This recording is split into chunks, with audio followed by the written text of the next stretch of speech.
Hey YouTube, Mike here. How are we all doing today? I hope we all had a safe and productive week and a very Merry Christmas and a Happy Holidays to all of you out there and your families.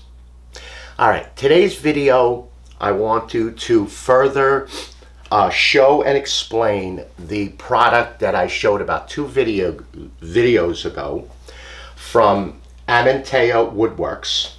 And that was the clamp racks and the RAB setup block for the MFT tables rail, which is the rail alignment block. Okay, so basically it is two 3D printed blocks that have 20mm dogs built into the block, nesting holes, and they fit into the 20mm holes in the table and align the rail square with the holes, also dropping the rail cut line in between two of the 20mm holes. And it very well made, nest together, pocket size, will fit in your cistern or your saw tin or your toolbox or your apron, your pocket, wherever you want to keep it. And it is a really good product for someone that is constantly removing their MFT table off the truck to a job site and have to align it. And for me, it works good because I was bumping into my rail and protractor all the time, and I was adjusting it pretty much like maybe once a month, twice a month, just to make sure it was, or just check it before I start using it on a project. So he has an Etsy store, Amantea Woodworks. It's Al and Chris, so it's Al Amantea. Chris is his partner. They have a website, rabtools.com, and it's called the RAB, Rail Alignment Block, for the Festool MFT table. Everything will be in the description below. So let's get this away and let's just start on the setup. Basically, this thing takes just a couple of minutes, but we're going to go slow, explain a few things, show a few things, and go on. All right, so let's move the camera to over where we can see better. Now, as you can see, I've already removed my protractor. I don't use it. I have never used it, and it's just sticking out 6-8 inches. I ended up putting a wood river rail with two parf dogs, two stainless steel bolts, 5 knobs on the bottom with a washer, squared it up. Actually, I'm using the stop block from the rail, and now I'm very happy. Got to tweak it a little bit, but we're going to play with it. All right, so basically, loosen everything up, clean your track, clean your table, clean the back track, clean the rail up really good. I put a new splinter guard on, which I'm gonna have to make a cut on my next project, but I needed to change that. So basically, now, if you go on Chris's YouTube channel, he has the front and back pieces from it's called dashboard. Now I'm going to include that below, and I just ordered a set, and basically it is this product on steroids. So instead of it being the stamp piece of metal, it's actually a pin. It's got 2 locking knobs here that lock in the front and the back. It's all nicely machined. So I picked up a set of that. I think it's like $249 for the set. Again, when they come in, I'll show them and do a review on them. But this one is here if you decide that you're going to just keep Festool's product. This will be set up with this stamped piece of metal, which does give a little bit of play in the rail, but that is really not going to take it's a factor for this. Okay, so what do you want to do? Let's get over to the back side. Now, we cleaned the feather key, we loosened it. Now what you're going to need is you're going to need a 5mm Allen key. So I have a T handle, I have an L Wera, and I have a 5mm little tiny Wera ratchet to get, because this feather key right here, this nut right here is probably going to be the hardest one to make up. You could use the T-handle for the front, but that one's going to be the hardest one. So whatever you got, just take your time, don't strip it out. All right, so first thing you want to do is you want to put the rail onto get it onto the feather key. All right, and then you want to take your RAB blocks with the holes, the nesting holes, to the rail. You want to put one right here, put one here, move the rail over, and then lock this into place. Now you want to come around the front. Again, this is loose. As you can see, it's nothing is tight. Keeping this up against the block, you want to move the pin over, lock this in, get this rail where you want it, keeping pressure still on it, and then lock the front in. Still checking that you're up against the blocks. Now we're gonna, good exercise. Now we're gonna come around the back and we're gonna lock the easiest bracket of bolt, which is the front one. And then I'm gonna cheat and use the little Wearer ratchet and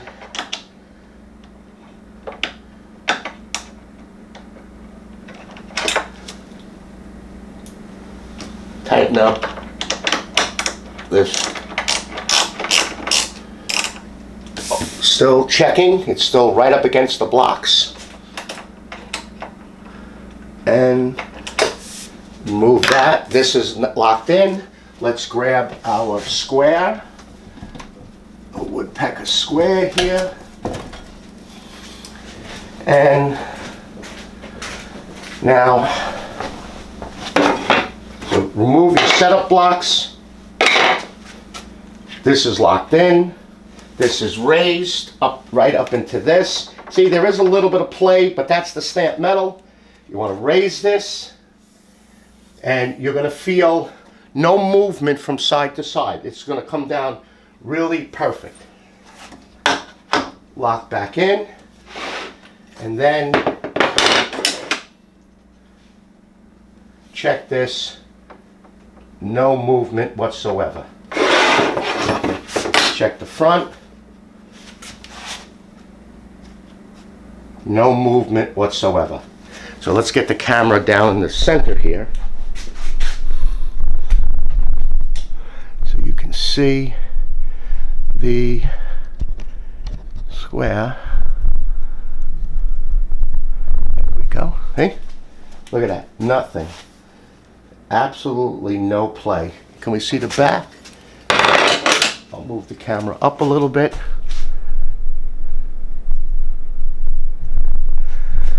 And you got absolutely no play. Perfect line, nothing. Just right down the track. It's that easy. And it probably would be quicker, you know, once you really get a hang of it. So let's get this back. So now we're up against the table. We're square. Now, you can actually put dogs in here. You can go up higher with the square.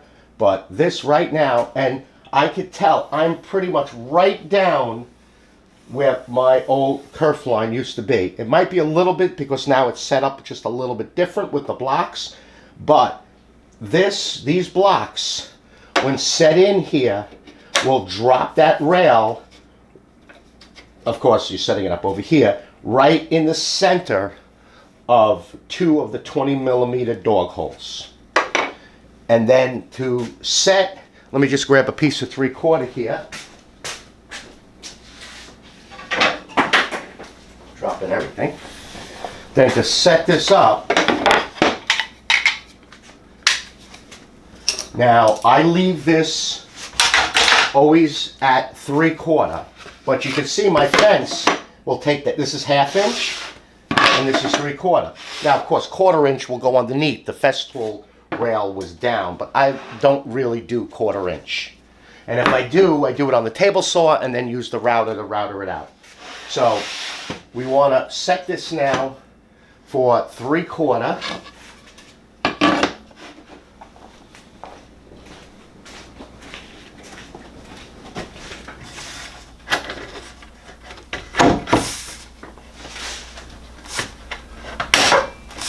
Okay, we're down on it.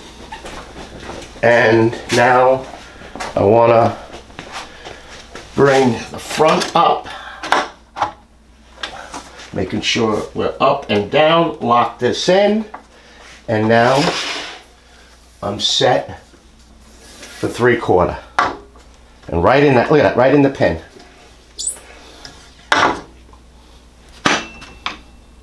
Now I'm set. Now I just leave my rail up. I don't have to worry about bumping into the protractor anymore. I'm good to go. All right. Since we're over here, let's go over his other products. I'll show you this one first since the camera is right here. Okay, this one. Now I mounted everything on the table that I wanted to, and I'll explain this one in a minute.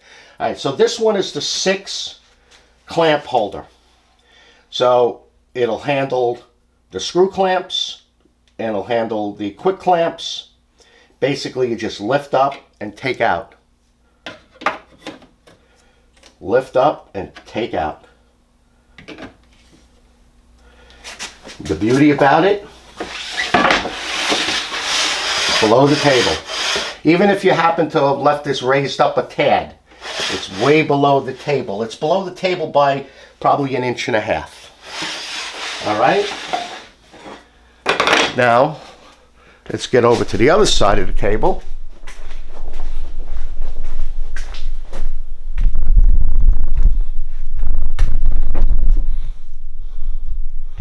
Okay. Now here is his 4 clamp plus 4 dog hole.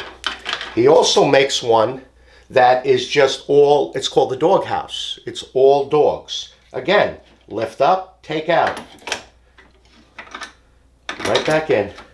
Take my dogs, use them, nest them right back in. And they fit very nice. Again, take a long board, below the table. All right, here is his square holder for the GSR 16 TSO product. Now, I was leaving this on my rail, which was hanging out over there holding up on my rack. But what if I want to use it on a different rail? Yeah, okay, it's not, but now it's nested. It's not that hard removing it, but now it's nested here on the actual MFT table. And all his products slide right in with the 3D printed groove right into the bottom groove and right on. Okay, let's move this back. He has a new product coming out. Actually, it is out. Now, I have a lot of this stuff that I'm going to mention. I have just ordered from Al, and it should be in, you know, he's printing them. But he's got clamp rack that will hold the elements, 2 of them. He has a tray that will also slide in, that you can put your pens, your pencils. You could put the little boxes from the Sortainer in them. Let me just get this camera a little better here. He has these clips that you can actually make a shelf for the bottom of the MFT table by screwing some plywood on. You can do half, you can do, you know, you could buy it where you can make a whole shelf. See, but me, I have the cabinet, so it a little bit, I can't put a shelf in. He has, he has this product. I think I have it in here. Yes, I do. Okay, you know the stop by Festool? Well, he has the same product that you don't have to worry about, you know, having this move where you have to adjust it. They just fit right into, you know, I mean, it's not, you know, out of, you know, crazy, but you know, it's the same type of product. It can also be used as a rail. I'm going to try it. I think I ordered 2 of them. I'm going to try that over there on that rail and see how it works. But it's the same principle as this stop. He also has wall brackets that you can take the clamp racks or anything with a groove in it and screw it to the wall. But the other beauty about it is, let me spin this around. Now I had it mounted to this. Let me just zoom in. There we go. But because of how I leave my shelf, this shelf, and I have another shelf here, I took it off, and when I redo this, the new racks that I bought, I'm going to mount it. The hole pattern on these will fit this hole pattern right here. So I had it mounted here, but then again, it was, you know, they were in my, it wasn't working. Every time I moved this, it would hit it. So I just took them off. And all you need to do is, when you remove this top tray, put some back washers, some small nuts and bolts, tighten it, get it on, level it, Bob's your uncle. So that's with these wall brackets. Okay, let's get that here. And that's that. Another thing he is coming out with. Of course, it's all R&D right now. So what he has is he's going to have one of those clamp racks that actually fits into the ID tag slot on the sustainer. So it'll slide in, and now you can have clamp rack, you know, if you have the mobile cart, or if you have the 4-wheel cart on your job site, you can have that there. So I think that was it. Again, let me get the dry erase board up.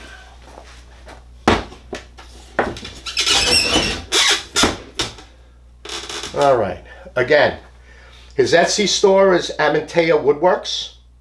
Once you get on there, you can see all his product. His product is multicolor. So I know, of course, green, and I know he has black, he has red, blue, he has multiple colors. You can see it. I will also include Al and Chris's Instagram channel, and I will include Chris's YouTube channel, where you can see his setup with that dashboard system, and you can see actually what the system looks like with this pin, because he gives a real good shot of it. Speaking with Al about his testing of this product, that he actually took these racks and mounted them and then started adding weights, and if memory serves me, he was upwards between 70 and 80 pounds before the rack broke. But it's on his website what it is. But I've been friends with him on Instagram for a while, and he sent me these links, and when I saw them, I was just blown away. Because as you know, I love Festool, and I love anything that complements or is with Festool. And when I saw these products, I'm like, wow, yes. And then he sent them to me. I really liked them. I bought a whole bunch more the other day from him, and I believe his product is very good and will last a long time. So again, all of this will be in the description below, including any YouTube channels, any websites, including dashboard. It'll all be in the description below. All right, YouTube. Again, a very Merry Christmas to you and your family, a very happy holiday, and be safe out there, and I will see you on the next video. Take care. Bye-bye.